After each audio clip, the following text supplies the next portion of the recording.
Chemistry class 12th की आपकी जो यूनिट है इलेक्ट्रोकेमिस्ट्री का चैप्टर हम लोग यहाँ पे कवर कर रहे थे।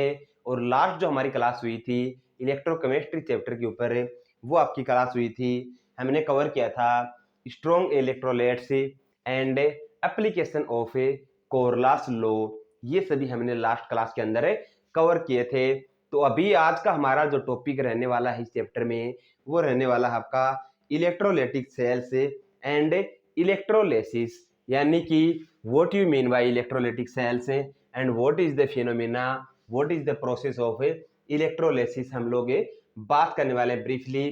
तब तक सभी आप मनदीप केमिस्ट्री न्यू क्लासेस को लाइक शेयर सब्सक्राइब जरूर कर लीजिए और बेल आइकन को जरूर प्रेस कर लीजिए, ताकि हमें भी मोटिवेशन मिले और बेटर तरीके से हम लोग आपको क्लासेस प्रोवाइड करवा सकें। और साथ ही आपको बता देते हैं कि हम जो क्लासेस आपको प्रोवाइड कर रहे हैं, एक एक टॉपिक, एक एक word by word, line by line, starting से जब से हमने क्लासेस शुरू की हैं, मैं ये लाइन जरूर आपको बताता हूं कि हम जो आपकी क्लासेस प्रोवाइड कर रहे हैं वो बिल्कुल एक एक वर्ड, एक एक लाइन बाय लाइन हम लोग कवर करवा रहे हैं। और साथ ही आपकी एक्सरसाइज जो होती है चैप्टर के लास्ट में, उन सभी न्यूमेरिकल्स को भी हम लोग एक एक न्यूमेरिकल करके आपका सॉल्व करवाते हैं। यानी कि केमिस्ट्री की आपकी जो कंप्लीट क्लासेस आपको यहाँ पे मिलने वाली हैं। तो चलिए गाइज, आज का हमारा टॉपिक है इलेक्ट्रोलाइटिक सेल एंड इलेक्ट्रोलिसिस। इसके ऊपर बात कर लेते हैं। हमारा टॉपिक है आज का electrolytic cells, electrolytic cells and electrolysis. इस टॉपिक में हम बात करने वाले हैं। इस टॉपिक की बात करते हैं तो हमारे पास में जो भी आपके सेल्स होते हैं, यानी कि प्राइमरी सेल की बात करें, सेकेंडरी सेल्स की बात करें, तो हमारे पास में जो भी सेल होता है, ये मान लीजिए मेरे पास में कोई सेल है, ये इसका इलेक्ट्रोलाइटिक सॉल्यूशन यहाँ पे ऑलरेडी फिल्ड है। और यहाँ पे मेरे पास में 2 इलेक्ट्रोड्स हैं। ये मैंने 2 इलेक्ट्रोड्स यहाँ पे यूज कर लिए। एक आपका एनोड है, दूसरा आपका कैथोड है। और इनके बिटवीन में क्या है आपका, इनके बिटवीन में आपका क्या है, ये मैंने यहाँ पे एक क्या ले लिया, एक साल्ट ब्रिज ले लिया, ताकि इनका जो क्या है, इनका जो इक्विलिब्रियम है, जो आयंस का इक्विलिब्रियम है, वो आपका इक्वल हो। इक्विलिब्रियम कंडीशन जो स्टेट है आपकी, वो आपकी फाइंड आउट की जा सके। तो यहाँ पे आपका यूज हो गया क्या, एक साल्ट ब्रिज हमने यूज कर लिया, साल्ट ब्रिज आपका यूज कर लिया। और हमारे पास में ये क्या है आपका इलेक्ट्रोलाइटिक आपका सॉल्यूशन है, ये इलेक्ट्रोलाइटिक सॉल्यूशंस है। अब मेरे पास में क्या है कि मैं जब भी इलेक्ट्रोलाइटिक सेल्स की बात करता हूं, तो यानी कि उनमें एक केमिकल रिएक्शन होती है। जो आपकी इलेक्ट्रोलाइट्स हैं, वो जिस भी मेटल के बने होते हैं, उसका एक इलेक्ट्रोलाइटिक सॉल्यूशन होता है, उसका जो आयंस का एक सॉल्यूशन होता है, उस इलेक्ट्रोलाइटिक सॉल्यूशन की मैं बात कर रहा हूं। तो उसमें क्या होता है आपका एक केमिकल रिएक्शन होती है। और वो जो केमिकल रिएक्शन होती है, वो आपकी कंप्लीट की जाती है। To complete the chemical reaction, to find out the chemical reaction, we use और we apply the external source of voltage. यानी कि हम लोग क्या कर रहे हैं, आपका जो ये इसके अंदर जो इलेक्ट्रोलाइटिक सॉल्यूशन है आपका, और जो इलेक्ट्रोड्स हैं आपके, ये मेरे पास में क्या है, इलेक्ट्रोड्स हैं आपके।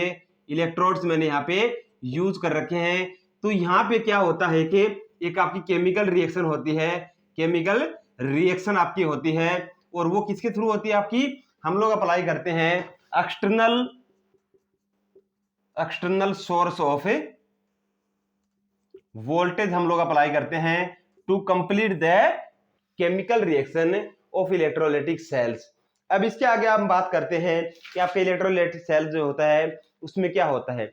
One of the simplest electrolytic cell consist of 2 copper strips dipping in an aqueous solution of a copper sulphate. यानी कि मैंने यहाँ पे जो डायग्राम बना रखा है, इस डायग्राम के अंदर मैंने एनोड और कैथोड बनाए हैं। ये क्या है आपके 2 स्ट्रिंग्स हैं, या 2 इलेक्ट्रोड्स भी आप इनको बोल सकते हैं। और वो किसके हैं, वो कॉपर के हैं, कॉपर मेटल के। मैंने यहाँ पे 2 सेल्स यूज कर लिए।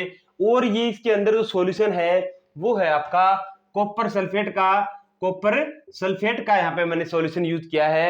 जो इलेक्ट्रोलाइटिक सॉल्यूशन की अगर मैं बात करता हूँ वो आपका यूज कर लिया मैंने, क्या यूज कर लिया, कॉपर सल्फेट को यूज कर लिया।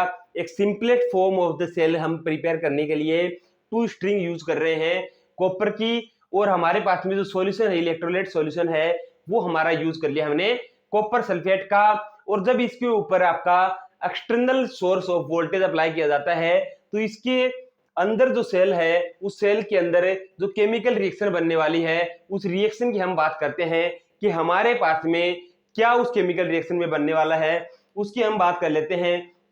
तो जब इसके ऊपर एक डीसी वोल्टेज अप्लाई किया जाता है, मैं डीसी वोल्टेज की बात कर रहा हूं, डीसी करंट की बात कर रहा हूं, डायरेक्ट करंट की मैं बात कर रहा हूं, तो मेरे पास में क्या था, इलेक्ट्रोड ले लिया मैंने, क्या ले लिया, एक इलेक्ट्रोड ले लिया, 2 पॉजिटिव है, 2 इलेक्ट्रॉन्स इसने डोनेट कर रखे हैं, 2 इलेक्ट्रॉन्स डोनेट कर रखे हैं आपके, तो यहाँ पे क्या रिएक्शन बन जाती है हमारी, कॉपर बन जाता है आपका।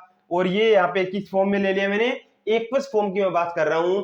जो आपका सॉल्यूशन है वो कौन सा है, एक्वस सॉल्यूशन है, जिसके अंदर आपके जो इलेक्ट्रोड्स हैं वो डीप्ड हैं, उसके अंदर ऑलरेडी उनको पुट किया गया है। तो जो केमिकल रिएक्शन बन रही है उस रिएक्शन की मैं बात करता हूं कि केमिकल रिएक्शन जो बनती है एक्सटर्नल वोर्स, जो आपका एक्सटर्नल हमने वोल्टेज जो सोर्स यूज किया डीसी करंट है, तो हमारे पास में कॉपर 2 पॉजिटिव आयन के साथ में 2 इलेक्ट्रॉन्स डोनेट इसने किए, तो आपकी क्या हमें मिलता है, कॉपर हमें मिलता है। कॉपर मेटल की मैं यहाँ पे बात कर लेता हूं।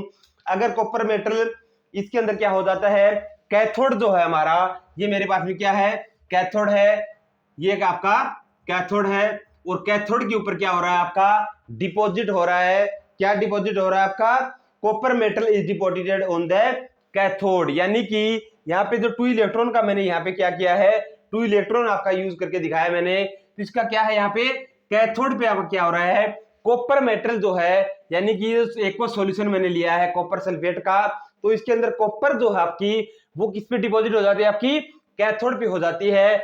और कॉपर मेटल जो है वो किस पे डिसॉल्व हो जाएगी, यहाँ पे किस क्या कैथोड पे क्या हो रहा है हमारा, डिपॉजिट हो रहा है कॉपर मेटल, और जो एनोड है आपका उस पे क्या हो रहा है, डिसॉल्व हो रहा है आपका कॉपर मेटल डिसॉल्व हो रहा है एनोड पे, कैथोड पे आपका कॉपर मेटल है वो क्या हो रहा है, डिपॉजिटेड हो रहा है।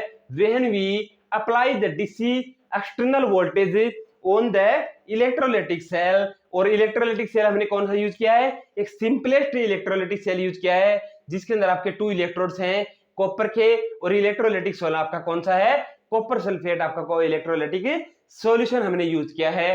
तो ये जो फिनोमिना है, ये जो प्रोसेस है आपका, इससे हमें क्या मिल रहा है, आपकी प्योर मेटल जो है और इम्प्योर जो मेटल है उनको हम सेपरेट करते हैं। और ये जो फिनोमिना है, ये जो प्रोसेस है आपका इंडस्ट्रीज के अंदर यूज किया जाता है to separate the impure metal and separate the pure metal, यानी कि इम्प्योर जो इम्प्योरिटीज हो आपकी मेटल की उनको सेपरेट करने के लिए आपका ये मेथड, ये प्रीपे आपका जो फिनोमिना है वो अप्लाई किया जाता है, वो यूज किया जाता है। तो ये था हमारा आज का टॉपिक।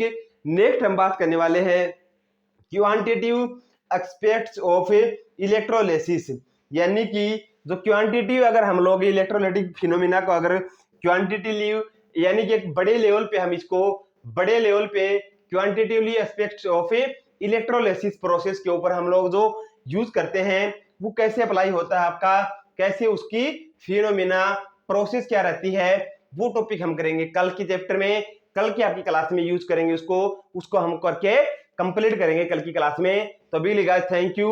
मनदीप केमिस्ट्री 9 क्लासेस को लाइक शेयर सब्सक्राइब जरूर करें, साथ ही आप बेल आइकन को जरूर प्रेस करें ताकि जैसे यहाँ पे क्लासेस शुरू की जाती है उसका नोटिफिकेशन, उसका अपडेट आपको मिलता रहे। तो अभी guys thank you so much, मिलते हैं नेक्स्ट क्लास में।